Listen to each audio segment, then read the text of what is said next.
Olá, eu me chamo Brian, sou professor de física, formado em física, né, licenciatura em física, sou mestre em ensino de astronomia, né, tive um passo da minha graduação, né, em uma boa parte em pesquisa em astrofísica observacional, mas depois comecei a me dedicar especialmente ao ensino, né, fiz especialização em ensino de física, especialização em ensino de ciência e matemática e mestrado em ensino de astronomia. E aí eu tô aqui para responder algumas perguntas que o Paulo, né, o Andrew aqui, me enviou, que diz respeito a algumas dúvidas e algumas questões sobre o que eu acredito ser, o que eu nomeio ser como misticismo quântico, o que na verdade é uma pseudociência. Então eu vou ler algumas questões e vou tentar responder aqui de uma maneira bem objetiva, não mais objetiva que eu possa aqui, certo? Então vamos lá. A primeira questão que me foi enviada pergunta o seguinte: eu vou tentar gravar continuamente, se precisar fazer corte. Eu só vou dar umas pausas e se você precisar, Paulo, fazer algumas edições, você fique à vontade para fazê-las. Primeira pergunta, ele pergunta o seguinte: o que significa mecânica quântica, e em especial o significado, né, do termo quântico? Na mecânica conhecida, na mecânica clássica, na mecânica newtoniana, e na física de modo geral, até bastante recentemente, né? Recentemente eu falo da ordem de uns 100 anos atrás, tudo na física era contínuo, digamos assim, né? Se eu, por exemplo, quero botar, tenho essa aqui, essa caixinha de de celular, ou desculpa, essa caixinha do fone de ouvido, eu consigo colocar essa caixinha em qualquer altura que eu desejar aqui, em qualquer ponto, e em qualquer um desses pontos ela vai ter uma determinada energia potencial gravitacional. Né? Que é igual a massa vezes gravidade vezes altura. Eu posso colocar numa altura de 1 metro? Posso. Posso colocar numa altura de 2 metros? Posso. Uma altura de 1,5 metro? Posso. Posso colocar numa altura de, sei lá, 10 centímetros, 0,11 centímetros, todas as alturas me são permitidas. Eu posso colocar ele em qualquer ponto e isso confere a essa caixinha uma energia potencial gravitacional diferente. Em cada ponto ele tem energia. E não existiria, por assim dizer, uma energia ou valores discretos. Olha, só pode de tanto em tanto. Ah, só pode em valores múltiplos de tanto. Entende? É como se eu só tivesse algumas posições possíveis. Eu posso colocar essa caixinha em qualquer lugar, de modo que ela assuma qualquer valor de energia. Isso é a mecânica clássica. Já na mecânica quântica, ou quando você desce para a escala do nível atômico ou das subpartículas, você vai ter uma física um pouco diferente. Você vai ter uma física onde os locais, né, as quantidades de energia que podem ser assumidas, que podem ser admitidas pelas partículas, em específico, vão ser múltiplos de valores mínimos, né? Vão ser quantizadas, vão ser dadas em uma quantidade mínima que é a menor quantidade possível que os pacotes de energia podem viajar, que a matéria pode assumir. Então você teria aí valores mínimos sobre os quais não poderiam ser divididos, além desses valores. E aí vamos dizer que a matéria, ela não é mais contínua, né? Ela é agora dada em quantidades e agora quantidades mínimas, né? E agora ela seria chamada então de uma matéria quantizada. E aí surge uma área da física chamada de mecânica quântica, que se não se opõe, mas que ela explica o fenômenos naturais, né, fenômenos da escala subatômica, de uma maneira quantizada e não como a mecânica clássica. Então, daí surge o termo mecânica quântica. Então, ela só se aplica a partículas subatômicas, a partículas muito pequenas. Faz sentido, na segunda pergunta aqui agora, faz sentido o uso desse termo em outros ramos, por exemplo, como cura quântica? Então, a apropriação desse termo, a apropriação dessa palavra quântica, começou a acontecer, né, de um tempo para cá, na verdade, desde que se surge essa nova era do conhecimento, de uma maneira sistemática, da mesma forma com que aconteceu com o magnetismo.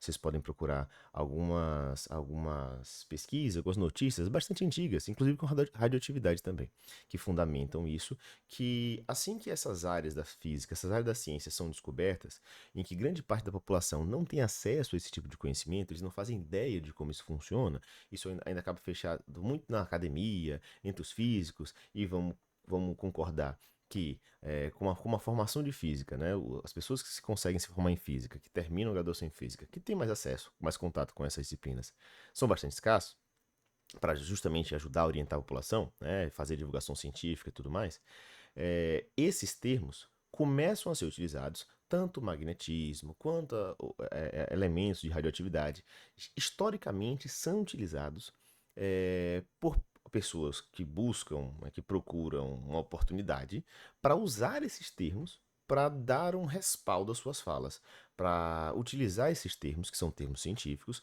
são termos de uma área da ciência bem consolidada, e como tudo que é científico passa uma credibilidade, né, bastante importante na sociedade, as pessoas pegam esses termos e colocam ele em suas falas do que quer que seja. Então, essa fala, né, cura quântica, ela não tem nenhuma fundamentação assim teórica, não existe nenhum experimento, nenhuma prática fundamentada, artigo publicado, tal, que embase isso. Então, esse termo nada mais nada menos é do que uma apropriação que já acontece sistematicamente na história da ciência, sempre aconteceu, de termos que a sociedade desconhece, como é o termo quântico, por exemplo, e começam a utilizar essas palavras-chave, né, dentro de coisas aleatórias, mirabolantes, para dar um certo respaldo. E como ninguém entende, como, né, boa parte da população não consegue discutir, né, num nível interessante ou compreender essa área, como outras da física que são mais populares, né, por exemplo, a ondulatória, mesmo sendo uma área, né, bastante difundida, ela ainda tem algumas fake news, né? Ainda tem algumas interpretações, mas é uma área mais palatável, uma área mais difundida, uma área que as pessoas conhecem um pouco mais, né? Pessoas que não são da física utilizam de fenômenos ondulatórios, né? Conhecem de fenômenos ondulatórios. Então, é uma área física mais simples de se degustar, digamos assim. Já a mecânica quântica não. Então, esse termo, né, cura quântica, ele ganha respaldo, ele ganha espaço, porque as pessoas desconhecem do que é quântico, as pessoas não fazem ideia de como funciona, e a galera corre nada de braçada em relação a isso aí. Então, não tem nenhum embasamento, esse termo não faz sentido, não há artigo publicado que fundamente isso. Embora, né, as pessoas tenham bastante fala sobre isso, usa, se aproprie, mas eu repito, né, deixo até à vontade se quiser fazer cortes para não ficar de maneira prolixa, mas repito, né, isso acontece sistematicamente na história da ciência. A gente pode fundamentar com notícias, inclusive, de que a apropriação desses termos acontece sempre que uma nova área da física é descoberta, por assim dizer, ou está sendo desenvolvida. Aconteceu com o magnetismo, até hoje a gente tem exemplos aí de colchão magnético, colchão quântico, colchão com propriedades isso ou aquilo, e ainda acontece, e já aconteceu bastante com radioatividade, mas radioatividade é uma coisa bastante perigosa, eles pararam de brincar, né? Então, acontece e vai continuar acontecendo na ciência e a gente tem que, né, ensinar e difundir a ciência para que não aconteça. Terceira questão. Explique o conceito de vibração. Faz sentido do uso do termo vibracional para falar de outras dimensões e ou espiritualidade? Eu fui ali pegar um experimento, né? Eu sou um professor bem. Eu sou um professor. Eu fui ali pegar um experimento, peço que faça um corte nesse take, né? Eu fui ali pegar um experimento justamente porque eu gosto de expressar, né, quando envolve uma coisa mais experimental, né, com atividades práticas, fundamentar isso aqui. Eu fui ali pegar uma molinha, né, e fui pegar aqui um peso, né, uma massinha, né, que compõe aqui o que na física nós chamamos de sistema massa-mola. Uma vez abandonado isso aqui, esse pezinho, vou tentar deixar ele na posição de equilíbrio, né, e deixa eu botar para cá, abandonado aqui e deslocado da sua posição de equilíbrio, esse sistema começa a oscilar. Ele começa, esse sistema começa a vibrar em torno da posição de equilíbrio. E esses fenômenos, né, de vibrações, eles não são exclusivos da escala macroscópica, não são exclusivos da mecânica clássica. Isso também acontece em termos, né, em escalas quânticas, né? Na mecânica quântica nós temos também o modelo onde nós podemos descrever partículas, descrever o comportamento de partículas em termos de uma função de onda, né? E outras questões eu vou explicar um pouco mais isso, porque outras questões que eu vi aqui perguntam novamente sobre isso, mas o uso do conceito vibração, se ele faz sentido ou não, né? Ou se ele faz. Ele pode ser utilizado para falar de outras dimensões e o. Peço um corte aí se possível. Se ele faz sentido o uso do termo vibracional para falar sobre outras dimensões e ou espiritualidade, não, não faz. Porque as alegações que se fazem sobre é, espíritos, espiritualidade, religiosidade ou esses fenômenos sobrenaturais a partir de uma explicação da mecânica quântica são interpretações que não seguem um método científico, não seguem um rigor científico. São apenas pessoas que pegam as teorias que já são fundamentadas, as teorias científicas, o campo da mecânica quântica, e utiliza disso para tentar explicar, para criar uma hipótese que explique um fenômeno, não bem um fenômeno, mas explique algo que ele ache da espiritualidade, da religião dele e tal. Tem fundamentação isso? Teria, se a gente pegasse esse fenômeno, colocasse em um laboratório, fosse testar, fizesse a correlação, mas isso não existe. Então, não existe nenhuma relação entre esse termo vibracional e fenômenos espirituais, fenômenos emocionais. Não, nada. E mais pra frente, em outras questões, eu vou tentar clarear isso, e por que as pessoas fazem isso, né? Porque as pessoas tentam correlacionar essas duas coisas. Mas na física, os fenômenos oscilatórios são muito bem descritos e também previsíveis, tá? Então, se isso fosse possível descrever fenômenos espirituais, bom, seria possível inclusive prever o comportamento, tá, dessas partículas. Então, não tem fundamento algum. Bom, a quarta questão pergunta o seguinte: o bóson de Higgs foi a apelidado de partícula de Deus. Isso significa que existe uma relação entre essas descobertas físicas e a espiritualidade e religiosidade? Bom, é bastante importante, acho que a resposta já está na pergunta, né? A pergunta já diz: foi apelidado de partícula de Deus. Foi apelidado de partícula de Deus porque o bóson de Higgs, né? Deixa eu clarear primeiro o que é um bóson. Um bóson é uma partícula que faria parte do modelo padrão. Eu digo faria, porque ela era prevista. O modelo padrão é um conjunto de partículas, né, que explicaria o funcionamento do universo, que descreveria o funcionamento das coisas. Dentre elas lá temos partículas conhecidas, né, como os elétrons, mas também temos partículas que não são não são tão do senso comum, né, que a gente não vê tanto na escola, que seriam os bósons, seriam os mesons, os leptons, os baryons, enfim. São partículas que a gente vai estudar na física nuclear. E existem partículas que ainda não foram detectadas, mas são previstas. Uma delas, que antigamente havia sido prevista, mas não detectada, era um bóson, que foi apelidado de bóson de Higgs, porque o Higgs previu, né, a existência desse bóson, e a característica desse bóson é que ele iria conferir às partículas, aos corpos, carga elétrica. Oh, desculpa, peço que corte essa parte. Ele iria conferir aos corpos massa, né? Eu tava com carga na cabeça. Ele vai conferir aos corpos massa. Então, quem daria a propriedade de massa aos corpos seria o bóson de Higgs.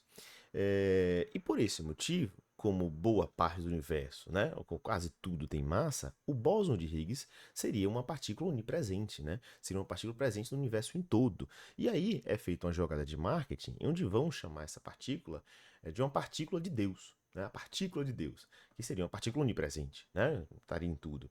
E inclusive aí vai se fazer uma campanha de marketing depois, quando estão buscando o bóson de Higgs, e se eu não me engano também existiam umas falas na época de que assim, encontrar o bóson de Higgs seria tão difícil quanto encontrar Deus, ou se encontrasse o bóson de Higgs, encontraria Deus. Assim, são só jogadinhas de marketing para tornar a ciência um pouco mais difundida, mais palatável. Só que como as pessoas costumam ler só a manchete, né, não se aprofundavam nos termos, isso acabou pegando e as pessoas associaram essa partícula, usam isso, os títulos das manchetes, para associar. Mas não tem nenhuma correlação, assim, não há nada com eita, não há nada com espiritualidade ou religiosidade neste bóson, nessa partícula específica.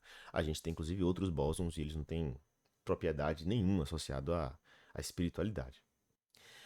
A quinta pergunta diz o seguinte: o que significa a afirmação que o observador altera o observado? O que é o efeito do observador? Essa é uma pergunta muito legal que eu gostaria de responder fazendo um experimento mental, né? Vamos pensar o seguinte: qual é a nossa maneira de enxergar as coisas? Nós enxergamos as coisas jogando luz.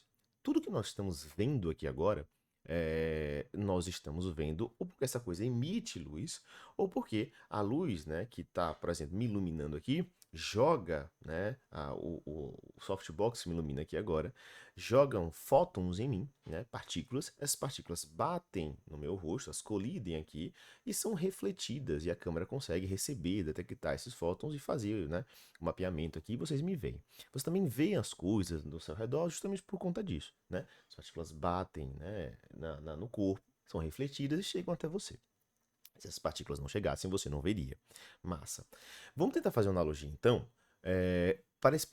com a escala macroscópica para você entender isso. Imagine que esse quarto aqui ele estivesse completamente escuro e para conseguir mapear esse quarto, para conseguir enxergar o quarto, né? Ele está completamente escuro, eu também não consigo ver nada, sou completamente cego. Eu só tenho uma bola e um cronômetro perfeito na minha cabeça e uma calculadora maravilhosa também dentro da minha própria cabeça.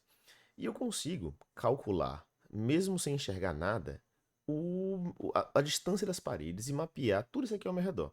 Como assim? Se eu pego essa bola que está na minha mão, imagine que eu tenho uma bola aqui, e eu jogo essa bola na parede que está na minha frente, lembra, eu não estou enxergando nada, eu só joguei uma bola, a bola bateu na parede da minha frente e voltou. Se eu consigo calcular com esse meu cronômetro, né, bastante eficiente, o tempo que a bola bate e volta, e eu sei a velocidade com que eu lancei, eu consigo calcular qual é a distância que essa parede está da minha frente. Né? Se ela bateu e voltou rápido, por exemplo, quer dizer que a parede está muito próxima. Se eu jogo essa bola para trás, ela bate e demora um pouco mais de voltar. Se eu sei a velocidade com que eu joguei e eu calculo o tempo com que ela voltou, eu também consigo descobrir, né, a distância que a parede está atrás de mim. E assim, jogando essa bola, calculando o tempo que ela bate e volta em todas as direções, eu mesmo sem enxergar nada, de olhos vendados, somente com essa minha capacidade maravilhosa de fazer cálculos, eu conseguiria mapear tudo ao meu redor. Claro, acho que fica bem objetivo assim. Consigo mapear tudo, consigo entender tudo, consigo perceber o lugar onde eu tô. Mas note, temos um problema aí. Qual seria o problema? Digamos que em cima daquela estante ali, ou na mesa aqui ao meu lado, eu tenho outra bola. E quando eu jogue essa bola que está na minha mão naquela direção, e essa bola que eu tenho aqui agora bate na bola que está na mesa, ou em outro corpo, né, da mesma massa da bola, ou tão leve quanto a bola, ele bate naquele corpo e volta, nós temos um problema. Enquanto essa bola estava batendo em paredes ou objetos que estavam, né, fixos em suas posições e voltava, eu sabia que assim que ela batia e voltava, aquele objeto ainda estava lá, né? Porque aquele objeto está físico, está rígido, na verdade, ele está fixo, ele é muito pesado, enfim. Ele tem dimensões maiores do que a bolinha que eu estou jogando. Mas no momento que eu jogo essa bola num corpo muito pequeno, o que acontece é que na hora que eu jogo essa bola, a bola bate e pode voltar. Quando ela volta, por eu saber que aquele corpo que ela bateu tem dimensões da mesma proporção ou é tão leve quanto a bola que eu acabei de jogar, nós sabemos que esse objeto pode ter saído do lugar. A bola bate e volta. Quando ela volta, eu calculo lá o tempo que ela voltou. Mas eu sei que ao colidir, aquele objeto pode não estar mais lá. Aquele objeto deve ter saído com uma velocidade. Então eu não sei mais a posição que ele se encontra. Talvez eu saiba a velocidade. E se eu souber a velocidade com que ele está, eu não sei a posição. Se eu não sei a posição, eu sei a velocidade. Percebe que é meio que autoexclusivo, né? A gente vai chamar isso de princípio da incerteza de Heisenberg, onde se eu conheço muito bem o momento, a velocidade de uma partícula, eu não conheço com tanta precisão sua posição. E o que que isso tem a ver com a pergunta? A pergunta era: o observador altera o observado? Então, na hora de enxergar o átomo, ou partículas muito pequenas, o que nós precisamos fazer é jogar luz sobre elas. Mas só que a luz é composta de fótons. Como a luz é composta de fótons, na hora que esses fótons, partículas, colidem com partículas também de mesma dimensão, né, ou de dimensões próximas, o que vai acontecer é que ele vai bater e voltar, mas na hora que voltar, assim como a bola, eu não sei se aquela partícula está mais lá. Ou seja, o fato de eu observar alterou o observado. Mas percebe que para a gente fazer tudo isso, todo esse exercício que nós fizemos aqui mentalmente, a partícula lançada, o objeto lançado, tem que ser da mesma dimensão do observado? Então, é por isso que a presença do observador num experimento também interfere, né, no resultado. O ato de observar, ou seja, jogar luz, ou o ato de estar ali para medir, né, interfere no experimento. Essa é uma das possíveis correlações que a gente pode fazer e entender, né, que a sua presença interfere, mas a sua presença no ato de medir, no ato de estar ali para fazer o experimento. E isso só acontece na escala quântica, na escala de partículas atômicas, de partículas muito pequenas. Isso não vai acontecer, por exemplo, com dinheiro, com a cadeira, com o seu pensamento, com as coisas, com o notebook. Tem que ser partículas muito pequenas. Então, assim, o seu pensamento não é uma partícula muito pequena. A sua, né, o que esses coaches vão afirmar não tem correlação. Então, esse tal efeito observador que esse pessoal pode utilizar não teria uma correlação direta entre nenhuma das afirmações dele. Sexta pergunta. A física, em especial a mecânica quântica, contribuem para a noção de que a mente constrói a realidade. Desculpa, vou ler de novo. Eu comi uma vírgula aqui. A física, em especial a mecânica quântica, contribui para a noção de que a mente constrói a realidade. Eu acho novamente, a minha resposta para a questão 5, né, já contempla um pouco da questão 6, né? Muito do que a gente imagina, do efeito do observador, a presença do observador, eles fazem uma extrapolação para imaginar que isso faz o pensamento de uma pessoa, a energia positiva, as vibrações, as coisas, ou eles usam um termo chamado cocriam a realidade, ou interferem na realidade, ou assim, se isso pode ser ciência algum dia, tá? Pode, mas para isso tem que fazer um experimento, tem que pegar uma galera, um monte de pessoas, tentar fazer isso e ver os resultados, e adivinha, até hoje não há evidência alguma de que isso aconteça, né? De que isso tem alguma correlação, de que a mecânica quântica interfira nisso. Não há. Então, muito mais parece oportunismo, charlatanismo, do que outras coisas. Abraão, mas físico X, físico Y falou disso. Gente, físicos não são a física. Físicos não são a ciência. Físicos são pessoas, são seres humanos, são capazes de erro.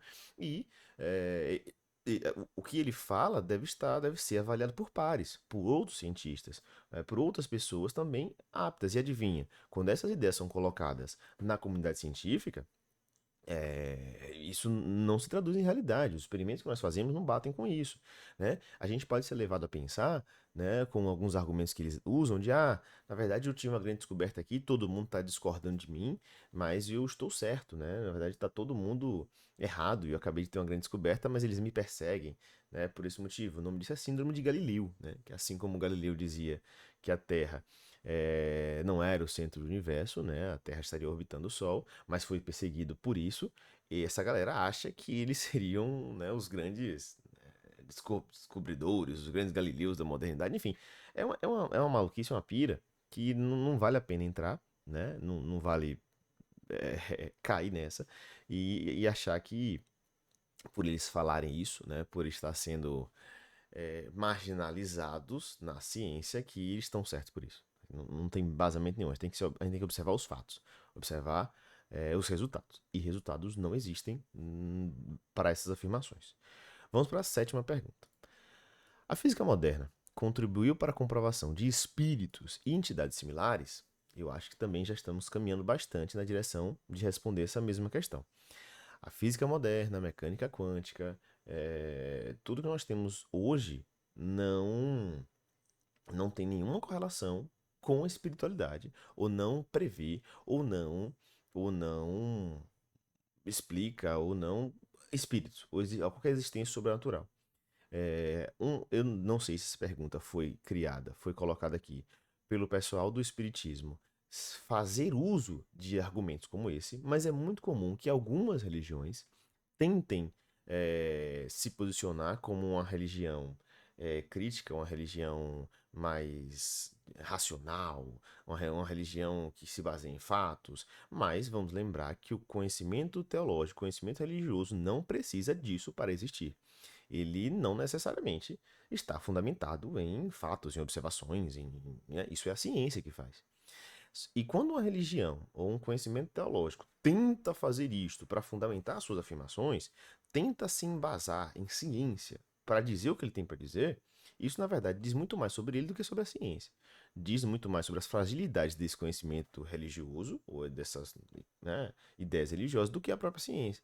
Na verdade, isso denota que ele precisa do respaldo da ciência, que ele precisa do, do respeito que a ciência tem na sociedade para galgar o seu lugar, para convencer mais pessoas, para garear uma galera ali pro seu grupo, né? Uma galera que está muito mais interessada com ciência. A galera que está ali preocupada com isso. Só que por não entender, às vezes não é capaz de discernir sobre o que está sendo dito ou não, ou entender as correlações, e isso acontece em algumas vertentes religiosas. Então, não sei se foi essa a intenção de colocar essa pergunta aqui, mas também não há correlação.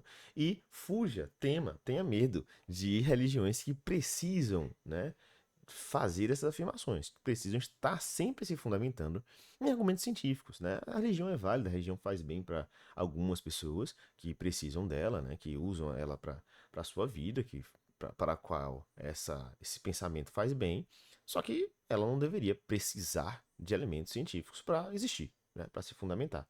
Eu acredito que cada conhecimento tem seu domínio e seu regime de validade, né, seus limites, e uma vez que um começa a colocar o bedelho na outro, né? Por exemplo, a religião vai dar pitaco na ciência, a ciência vai dar pitaco na religião, isso vai gerar divergências, vai gerar problemas que eu imagino que nós já temos superado, né, desde a Idade das Trevas. Enfim, eu acredito que eu respondi bastante, eu já estou com 26 minutos, né? Eu vou subir isso no Drive, eu peço que você faça os devidos cortes, eu imagino que você vai fazer, mas agradeço ter escolhido aí por essa participação, espero que eu tenha sido bastante claro, fui bastante sucinto, né, em alguma... sucinto não, né? Fui bastante breve para o que mecânica quântica pede, né? Porque é uma área da física bastante complexa.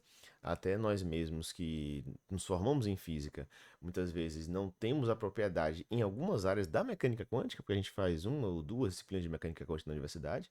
Então, é sempre importante estar estudando novamente, lendo os artigos e tal. Então a gente não sai da universidade completo, né? Pronto para falar tudo. Mas se mesmo nós não saímos assim tão completos, prontos para falar tudo sobre mecânica quântica, imagina quem nunca estudou nada sobre mecânica quântica, né? Imagina quem nunca abriu um livro de mecânica quântica, um iceberg, e teve que resolver exercícios de mecânica quântica e entender comportamento de partículas. Então essa galera, na verdade, eu acredito que se tratam de oportunistas, como eu já falei. E é isso. Um abraço, espero que eu tenha contribuído e até mais.